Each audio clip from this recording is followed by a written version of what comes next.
Hi everyone, today we're going to be looking at how to take apart a 2004 Mini Cooper S. Customer showed up, was complaining of a slipping condition in the clutch and also a noise when he puts his foot on the clutch release. And so we're going to take a look at how to take this little thing apart. It is a pretty small vehicle and a very big job. Hey, so here I'm in the work area, just looking to show you what this job looks like so far. This Mini Cooper 2004, which already begun the dismantling process of the vehicle. You can see from this angle the dismantling that's been done. The front bumper of the vehicle has been removed. The clip, the front bumper cover, has been removed. You can look down on the ground over there. There's a whole entire subframe assembly that supports the suspension of the vehicle. It also supports the rack and pinion. And then over here we have the removal of the transmission. You can see that the throwout bearing ceased, and you can see all the little ball bearings at the bottom. You see the vehicle appears to have a small engine leak. We're going to be taking a look at that tomorrow. Underneath the vehicle over here, the clutch itself, obviously that's the pressure plate, and the next slide and the next set of pictures we should be able to take a look at what that looks like underneath there. And so here we have the failed flywheel. This is a dual mass flywheel. What I mean by that is you can actually see that this piece here has a mechanism that if I were able to hold it, because I'm using my other hand too, there we go, that's moving now. You can see that it's going from side to side. Those are the dampener springs that the flywheel uses, and that's what makes it what's called a dual mass.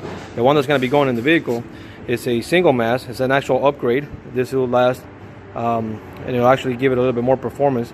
It might feel a little bit different in the takeoff simply because of the springs that they put in there. Is actually to take up some of the backlash that you get from application of the clutch system, but it's a much better way to go than with the dual mass. The failed clutch is here. You can see all the blown up pieces of the bearing that I showed you in the earlier picture, and the clutch disc is just worn down right to the rivets. You can see the rivet itself has actually been rubbing against the back of the pressure plate, and this is the pressure plate right here. So all of that is going to be replaced in the process of doing this job. It's always a good idea to go in the back of the motor and change that piece right there, the rear main seal, just as well. And so now we're here looking at the front of the transmission after it's been cleaned up. We've gotten rid of all that junk that you saw earlier, all that the debris of the friction material from the clutch and all the oils that have been moving around over the years. And so now that we're looking here in front of the transmission on where the throwout bearing would ride, you obviously can't feel it like I can, but inside of here, right in this area, there's a groove where that failed throwout bearing was riding, where it blew up at. So it damaged this area a little bit.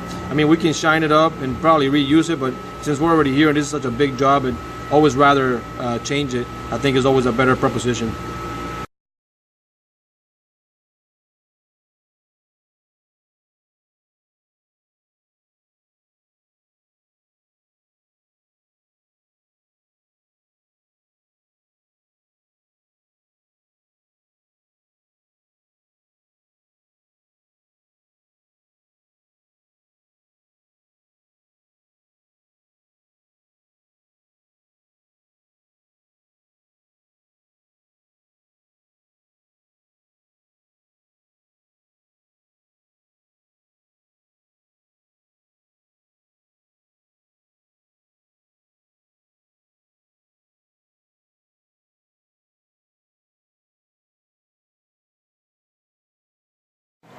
And so now that at the end of this video, the intention was not to give you a play-by-play on how to do the job, but ultimately to give you an understanding of how big this repair is. It would not do you any good for me to give you a play-by-play on how to remove the transmission out of this vehicle, simply because it's not a do-it-yourself kind of job. Some people might want to attempt it, but you have to have proper tooling to support the motor, you have to have proper tooling to align things back together, and so thereby there was no reason for me to give you an in-depth look as to how to remove the transmission and then to reinstall it. But thank you for watching, we appreciate it.